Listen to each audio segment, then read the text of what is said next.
Ama ilk kanalizasyon...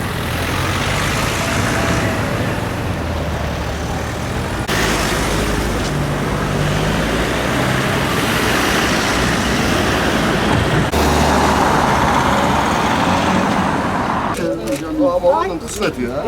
Onun kısmeti ya. Sizler aracıyla bütün Mardinli kardeşlerimize şükranlarımı sunuyorum. Misafirperverlikleri, güler yüzleri için. İşte biraz önce esnaf kardeşlerimizi ziyaret ettik. Her birisi ısrarla dükkanlarında çay içmeye, yemek yemeye davet ediyorlar. Bu kültür hakikaten bizim kendi kültürümüz. Mardin'deki barış içinde birlikte yaşama gerçekten sadece bu coğrafyaya değil, dünyaya örnek olacak bir kültür. Bu vesileyle ben Mardin'imize, sayın vekillerimize, teşkilatımıza şükranlarımı, Mardinlere şükranlarımı sunuyorum. Önümüzde önemli bir süreç başlıyor. 18 maddelik değişiklik, 19 Anayasanın 19.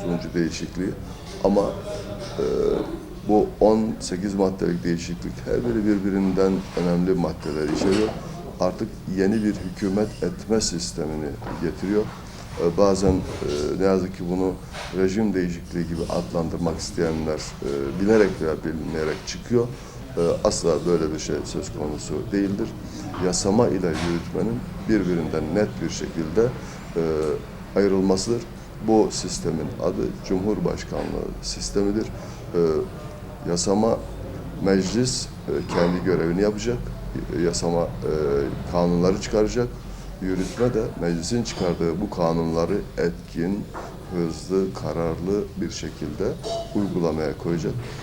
Böylece hem ülkemizde hem bölgemizde güçlü bir Türkiye, hukuk temellerine dayanan adaletli, eşitlikçi bir güçlü Türkiye'nin yollarını açmış olacağız. Önümüz bahar inşallah. Hem mevsimsel olarak bahara giriyoruz.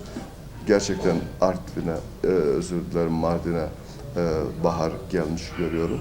Hem iklimsel olarak bahar hem de inşallah toplumsal olarak, sosyal olarak bahar geldiğine inanıyoruz. Herkes özgür iradesiyle doğal olarak hayır diyebilir. Ona saygı duyuyoruz. Ancak kabullenmeyiz. Kimsenin baskı kurmasına hiçbir yerde razı olmayacağız.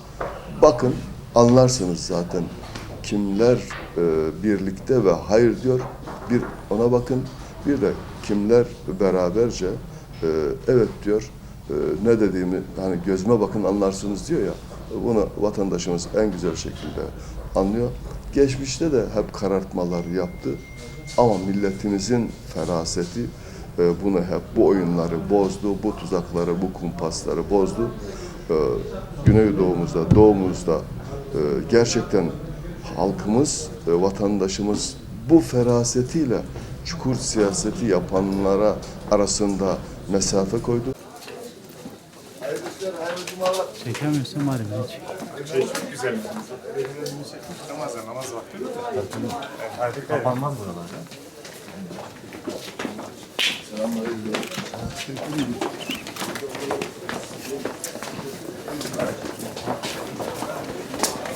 Ha tamam güzellik.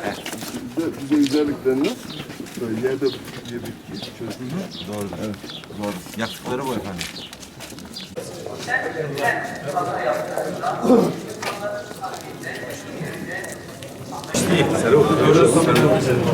Teşekkür ederim. Buradan yola devam edelim. Hayırlı günler, hayırlı cumalar, hayırlı işler. Sen o işleri anlamaz. Güzelliğin adından mı yoksa? Allah razı olsun. Sizin üzeriniz. Burada bir program yaptık. Hayırlı işler. Sağ olasın.